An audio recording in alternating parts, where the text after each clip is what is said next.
I have genuinely never been this frustrated with any character in a book ever before. The amount of wrong mistakes she has made is kind of intriguing. If you don't know which character I'm talking about, it's Poppy or Penelope from the book From Blood and Ashes.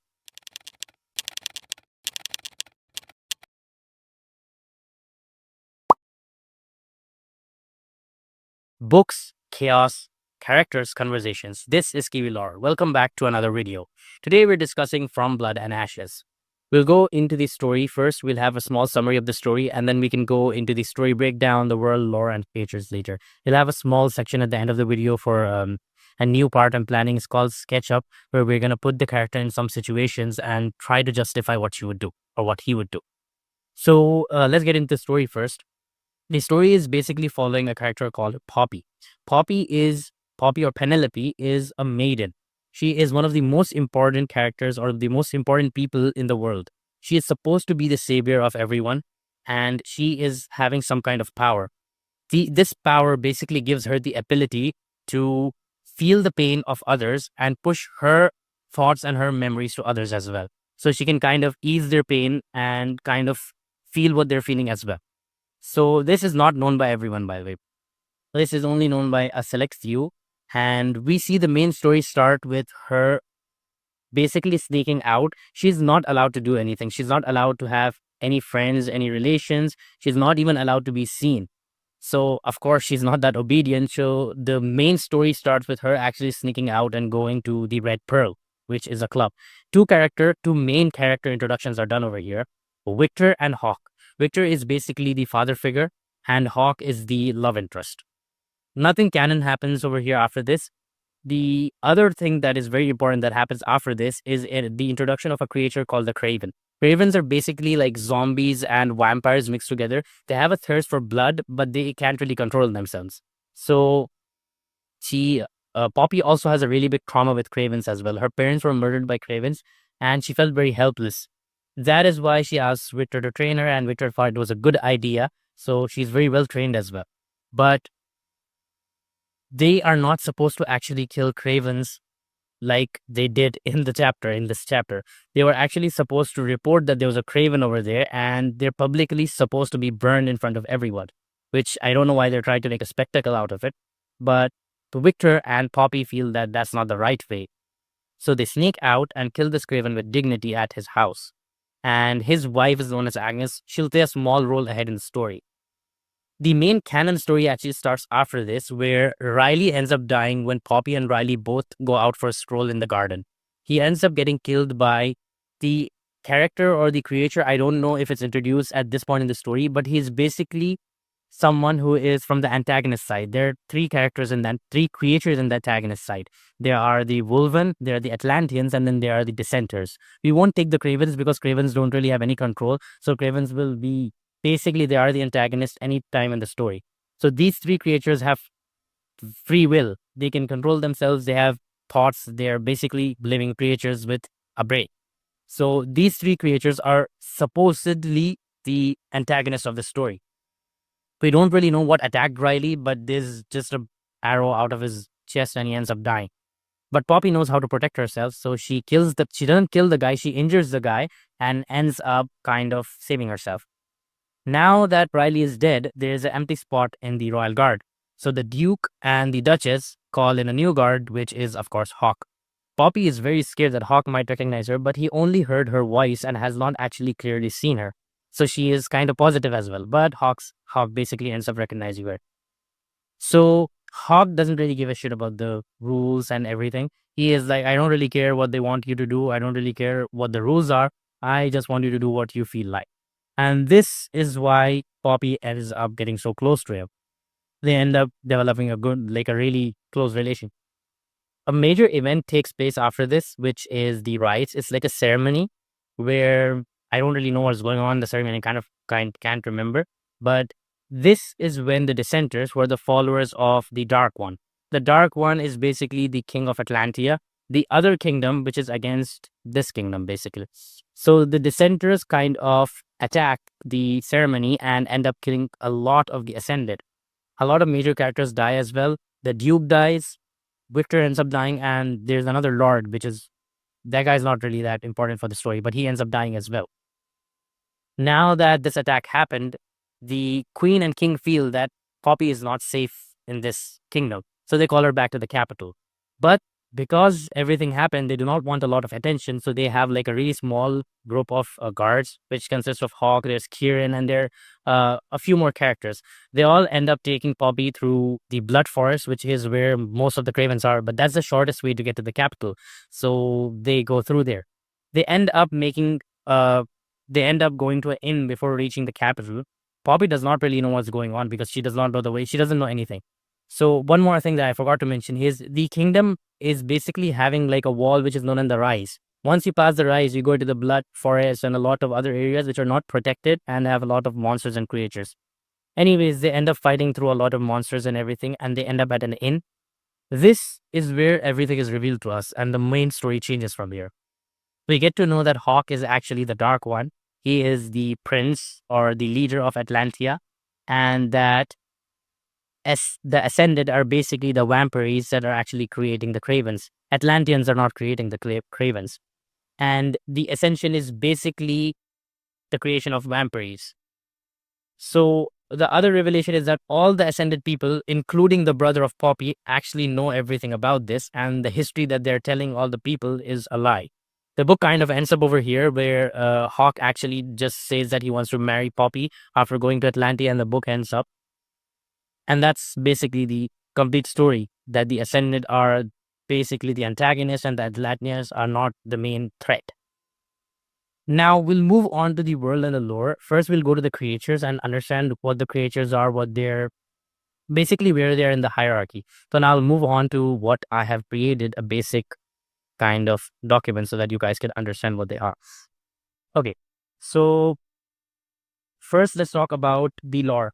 The main kingdom over here, I did not say the names during the basic explanation because I knew that I would get them wrong. So the main kingdom over here is Solis. This is basically the kingdom ruled by the royals and the Ascended. And we see the main hierarchy over here is that the Ascended are on the top. These are the people who are actually on the main, basically they're the king and the queens, you can say. Not all of them, but they're in the top part of basically the hierarchy. And these are the people who are said to be chosen by the god. They have like special abilities. They're very fast. They don't die early. They're basically said to be immortal.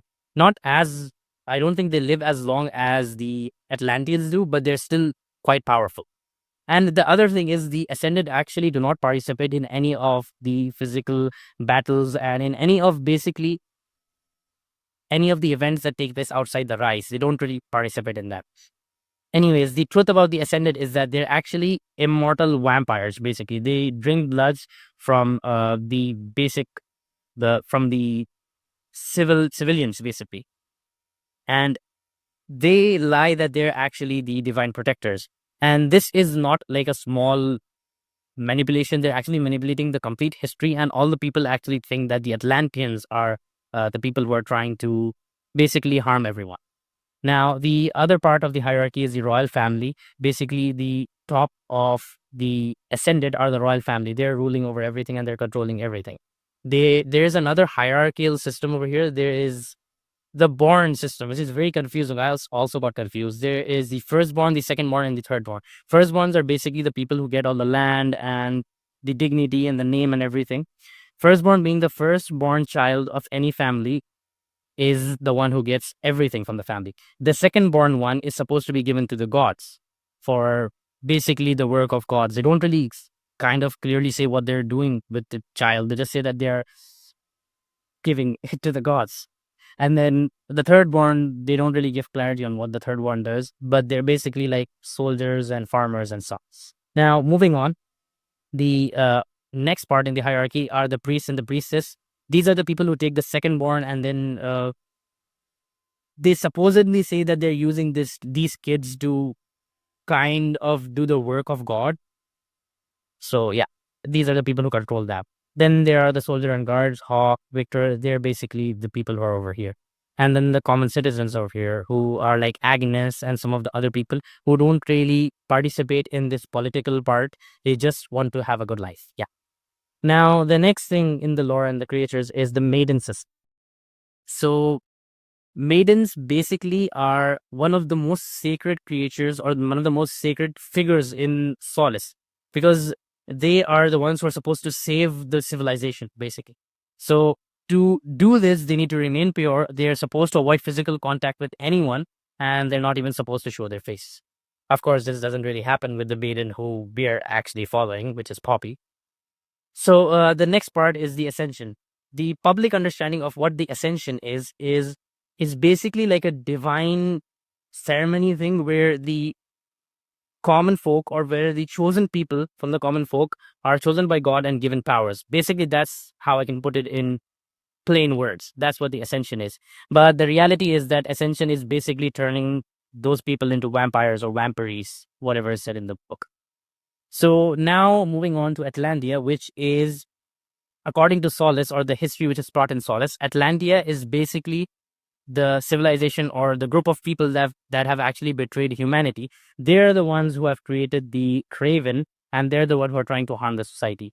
But the truth is that they're not those people. They're actually the ones who helped in the war, in the past war, whatever the lore is, basically. And this is what we get to know by the end of book 1. Anyways, now let's move on to the creature breakdown. The first creature is the Craven. This is the creature that has actually killed the parents of Poppy. So killed the parents of I'm writing kill Poppy, but it's basically the parents of Poppy. So the first appearance we get of these creatures is basically when Victor and Poppy goes to kill the husband of Agnes. And why the reason I said Agnes was an important character is because during the rites, which was the ceremony where they got attacked by the dissenters, Agnes kind of tries to hint this part, kind of tries to hint that there's going to be an attack on them, but she doesn't really say it clearly. Anyways, so they are basically like the zombies and vampires. They have like a thirst for blood. They can't really control it, but they're not zombies. They're vampires with kind of like zombie behavior. Okay. So moving on, they're basically not inside the rise, they're outside the smoke wall or the rise wall, whatever that is, but they do end up coming inside. That usually happens when someone of the guards is bitten by a Craven, or I don't think you're bitten by a Craven. I think you're bitten by, I don't really know this clearly as well. I think you're bitten by a Ascended, and then if you are infected by that bite, which you end up becoming a Craven. And Poppy is actually, one more thing I got to mention, of course. Poppy is actually someone who was bitten, but she did not turn. So, yeah, that's why she's also the maiden. So, the true origin of the Craven is basically they're created by the Ascended. Whenever the Ascended kind of end up biting the Cravens, and they end up dying and becoming these kind of creatures. So, the other part is that a lot of young people or young children end up dying by blood diseases and stuff. Those are also children who are being fed on by the Ascended. So the next character is the Wolven. I'm not going to go into a lot of detail for the Wolven. They're basically like werewolves. I would say they're like werewolves, but with a different name. And they are, I think they're aligned with the Atlantians more. So yeah, they are aligned with the Atlanteans because Kieran and the others are Wolvens, and they're following the Dark One. So yeah, basically they're from Atlantia and they're following the Atlantean. I would say they're more like the soldiers of Atlantia, maybe, kind of, yeah. Now we come to the Ascended, which are basically vampires or vampires. They are the ones who are kind of the antagonists. Not kind of, they are the antagonists because they need to feed, and they have like a bloodlust which they can't control. So they end up feeding on a lot of the common civilians. And this also happens during another event where I think a maiden, no, not a maiden. A maid dies in the castle, and that is also because of a Ascended doing it. It's not really clearly said that that an Ascended did that, but later in the story, Poppy kinds of figures everything out, and then she kind of gets to the conclusion that a Ascended did that. So the next creature is Atlantians, and Atlantians basically are the actual, I would say, rulers. They're the ones who were in the preceding war, the war that happened before everything, all of the manipulation of the history was done. And they are actually the ones who have a lot of control over their lust, and they don't really feed on the civilians, and they just share each other's blood. The Atlanteans feed on each other's blood. and they are kind of like, I would say they are more like vampires or creatures with more control and not having like a kind of bloodlust that they can't, which the Ascensions do. And the other thing is, the Ascended, not the Ascensions. The Ascended are actually vampires. Like, I would say like they're complete vampires because they can't come out during the sunlight. They can't procreate, and they have a bloodlust they can't control. So basically, they're vampires, but they are pinning it on the Atlantians that they are the vampires and they're creating the Craven. The main difference is that the Ascended do not create the Craven. No, sorry, do not create more Ascended by their own blood. They need the blood of Atlanteans. So when they bite common civilian, they turn into Cravens. But when they feed on the blood of Atlanteans, they turn into the Ascended. That's how that works. So the main lore is that most of the civilians fear the Cravens and Atlantean. That's how they actually kind of control everyone. They have created this history where the Atlanteans are the main villains. They're trying to basically harm the common civilians, and they're the ones creating the Cravens to keep control. But that's not actually true. This is like the biggest lie. The Cravens are actually created by the Ascended, and they are trying to keep this all pinned towards the Atlanteans so that nothing is actually coming towards them. Now, coming to the main story. Now we're going to have a detailed breakdown of the story. Okay. So the main story is starting with Poppy sneaking out to the Red Pearl. This is where we kind of realize that Poppy does not really want to follow all the rules. She is really trying to live her life. And this, again, is the part where two major characters are introduced. The first one being Victor, who is the father figure. And he is also the guard who has taught her everything, how to fight and everything. And the second figure is, of course, Hawke. At this point, she does not know that Hawke is actually the Dark One. And everything is planned, by the way. Hawke has planned everything out. Meeting her and her coming into that room. The other thing, which I don't know why she did not think, how did that woman, I don't know who she is, the woman at the bar or the woman whoever she is, recognize her? She recognized her by saying that she was a maiden. If something like that happened, she should have just left the Red Pearl and went. Okay, there was one exit and Victor came from that exit. But it would have been much better being caught by Victor instead of going into a room and being seen by Hawke, which was, of course, all glad. So after that, she returns to the castle. Victor does not really catch her. She kind of returns to her normal life.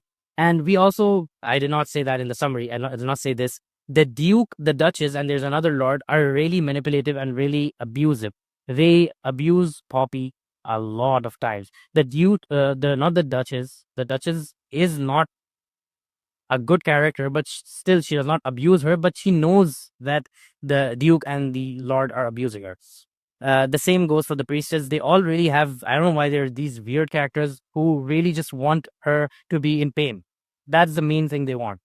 So anyways, moving to the next canon event, which is the Craven attack. Not the Craven attack, it's basically Victor and Poppy going to kill the Craven at Agnes's house. That's where Cravens are introduced. And after that, once that happens, there is a Craven attack at the kingdom as well. That's what they think. They think it's a Craven, but it's not actually a Craven. It's actually one of the Ascended killing a mate. Anyways, after that happens, Riley is the guard. Basically, he was the guard before Hawke arrived. He and Poppy both go for a stroll out in the garden, and that is where that guy is actually the Wolven, but I don't think we know that at this point in the story. But he ends up killing Riley by shooting him through his chest, basically with a bow and arrows. Poppy saves herself. She injures this guy who is Jared. Basically, his name is Jared. And now that there's a position, the Duke and the Duchess call in Hawke, who becomes her guard. Hawke immediately recognizes her, but does not tell the Duke and Duchess. Of course, he does not want to kind of lose her trust. He is trying to build her trust so that she listens to him when the time comes and when he reveals that he's the Dark One. Poppy now begins questioning everything. She really kind of feels that she's not living her life, and she starts kind of growing close to Hawke. The rite arrives, and the rite is basically like a big ball, a big ceremony. I don't know why they're having this rite, but it's like a really important ceremony. The dissenters, who are the followers of the Dark One, they're not controlled by the Dark One. They're just the followers of the Dark One. they attack the right and end up killing a lot of Ascended, a lot of guards, a lot of characters, not major characters except for Victor and the Lord. A lot of like secondary characters end up dying, but the major thing is that Victor dies, and this is the point where everything is actually playing how Hawke wants it to play. Because all this happened, the king and queen now feel that Poppy was not safe over here, and Poppy also trusts Hawke.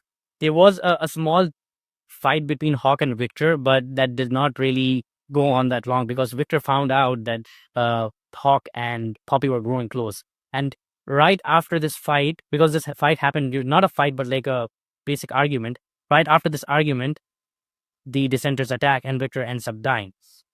The king and queen call Poppy back to the capital, and this is where Hawke kind of plays everything and takes her to the inn, and everything is revealed. For a few days, Poppy is kept in like a prison. But after that, when everything is revealed and she starts believing everything, this is where the book actually ends. I kind of feel that the book could have gone much longer because if they end it at this point, now is where the actual story is starting. So I think that's all for the story breakdown. We'll move on to the sketch up now, which is the last part of this video. Before going over there, I'll have a basic discussion of my thoughts and what I felt when I was reading this. But first, let's discuss about Poppy. I feel like she has gotten me so frustrated at many points. I would not have chosen a lot of things that she has. Basically, the choices she made me go crazy. The first choice was going into a room after a stranger told you to just go up and go into a room. Why would you follow that? A stranger who recognized you in a second, who has never seen you, told you to go into a room. If you follow that, you don't know what's going to happen. And she does that. First mistake. After that, when you have actually not have had any previous relations, any friends, I feel that is also another issue. That is also another reason why everything happened. But I feel the amount of trust she had in Hawke was the reason everything happened. If she would not have trusted Hawke to this extent, I think a lot of events like the death of Victor, a lot of other stuff would not have happened. But I guess the death of Victor would still have happened because it was not controlled by Hawke. The dissenters attacked without anyone's permission. So maybe that is something that could not have been avoided. But still, he is a stranger. And if a stranger is trying to be so understanding, it's kind of alarming. I don't think something that you should be attracted to, or it shouldn't be appealing because he's a stranger and you are such an important character in this world. The level of importance you have is so high that any kind of positive thing should seem suspicious to you. Whether it's a guy just trying to understand who you are, or if he's telling you to live your life, I think anything like that is actually suspicious because you are so important. You have already seen that when Riley died, and even during the during the rites, the ceremony event, everything is actually happening because of her, because they do not want her to ascend. Even after knowing everything, why does she trust Hawke so much? The second, and she is someone who is questioning everything. She's like, why do I have to follow everything? Why do I have to be restricted? If she's questioning everything, then why not question why Hawke is trying to get so close to her? Why is she not questioning that? She should have questioned that as well, but she doesn't do that because I don't know why. That's what's very frustrating. But maybe everything makes sense, and I guess that's the beauty of books as well, and the beauty of being a little realistic. A person who does not have even a little bit of exposure to something like this would kind of be more desperate, I would say. Kind of, even if it's unrealistic, they would feel that this would be something that they wouldn't want to lose. So I guess it's kind of realistic over here, and not having exposure would make sense that she wouldn't be suspicious about this. But again, the thing that she is so important kind of always confuses me. If you're so important, you should be careful. Whether it's for someone who is very rich, I'm not talking about the book now, I'm talking about in general. If you're very rich, you have a very high chance of having people who are just with you because you're rich. So anyways, that's my frustration for Poppy. But moving on, the other characters, I feel like Victor was a really good character, and I think the his influence was really good. I think he was the person who kind of carved out the character Poppy is, because he taught her how to fight. And Poppy is basically, she is very intelligent in a lot of places, but I feel like she does not use her mind that much. She uses her heart more because she's very strong as well and she's very sharp. So I feel like that goes to Victra. There's Tawny, who is basically kind of like her maid, or basically a character who is with her always when she was in the kingdom. I don't really have a lot of thoughts about her, but she's a really good supporting character. And then Hawke is there. Hawke, yeah, basically the character in the book who has all the aura, who is the main male attraction and everything. I don't really have a lot to say about Hawke because we kind of see the perspective of Poppy, and by her perspective, I guess her thoughts kind of make sense when you don't have any other exposure to anything, basically. Kind of makes sense. So I will not talk a lot about Hawke. The other characters do not all play a lot of role, but I think the antagonist played a really good role over here. Whether it's the Duke or the Lord, they kind of do make you hate them. The way they treat Poppy, even after she being a maiden, is very painful, of course, and they actually kind of end up making you hate them, which is very, very good.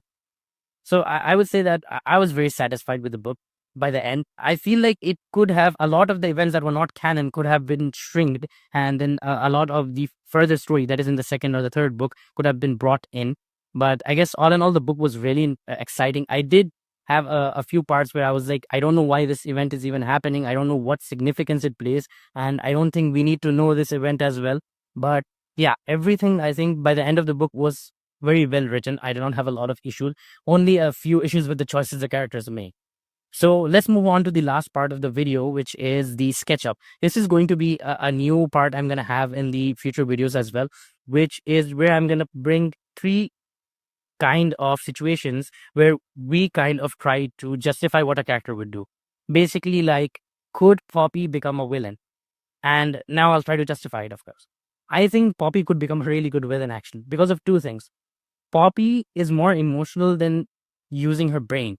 So if something happened that would push her towards becoming a villain, I think she would become a great villain. And again, she's manipulated very easily. So she could do stuff that is actually harmful for her own self and more kind of beneficial to others. So we have seen this a lot of times when she killed the Lord, and then when she tried to kill Hawke as well, when she got to know that he is the Dark One, she loses a lot of control. So becoming a villain is a really possible situation for Poppy, basically. Now, moving on to the second question is, would you trust them with absolute power? This is something I think Poppy should not have, because Poppy did not actually have control over her own powers, which was the pushing the memories and pulling the memories from others. So I think if she had the ability to basically be the strongest in that world, she would end up killing a lot of individuals that do not deserve it. So yeah, I would not trust Poppy, who is very emotional, who does not have exposure to anything, with absolute powers. Now for the last question, which is, if their powers, titles, plot armor disappeared, who would they really be? I think Poppy is actually, she doesn't really care about her power. Her title does not really affect a lot in this story, at least. And the plot armor, if that disappeared, she would be dead at least 5 times. That's what I think, because that's what is basically keeping her going. But yeah, powers and titles is not something that has carved out her character. I think the way she has gone through basically the trauma in the past, and her basically being so restricted from everything, is what has actually created her character. So I don't think her power, titles, and plot armor is the main thing that is actually going to change her character.